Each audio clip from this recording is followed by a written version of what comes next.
నేను మొన్ననే FCRI సంబంధించి ఇబ్బందులు ఉన్నప్పుడు ఆ డిపార్ట్మెంట్ నాదే కాబట్టి నేను అమిత్ షా వారి దగ్గరికి పోయి, సార్ ఇది బసవతారకం భరత్ గారు ఇక్కడ ఉన్నారు, మా సహచార పార్లమెంట్ సభ్యులు, ఈ బసవతారకం ఆ క్యాన్సర్ హాస్పిటల్ చాలామందికి సేవ చేస్తున్నారు సార్, చాలామందిని జీవితాలను కాపాడుతున్నారు. ఈ FCRI సంబంధించిన ప్రాబ్లం వచ్చింది సార్, దీన్ని మనం తప్పకుండా చేయాల్సిన అవసరం ఉందని చెప్పిన తర్వాత వారు వెంటనే బాలకృష్ణ గారు కదా తప్పకుండా చేసాయి. నాకు కూడా బసవతారకం క్యాన్సర్ హాస్పిటల్ నాకు కూడా ఐడియా ఉంది, చాలామందికి సేవ చేస్తున్నారు, చాలామంది ప్రాణాలు కాపాడుతున్నారు.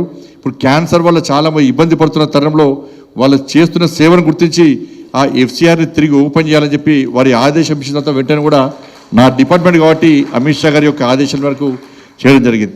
వాళ్ళ బసవతారకం హాస్పిటల్లో ఒక క్యాన్సర్ పేషెంట్ అడ్మిట్ అయిందంటే ఒక భరోసా, ఒక ధైర్యం, ఒక విశ్వాసం వాళ్ళందరికీ కూడా.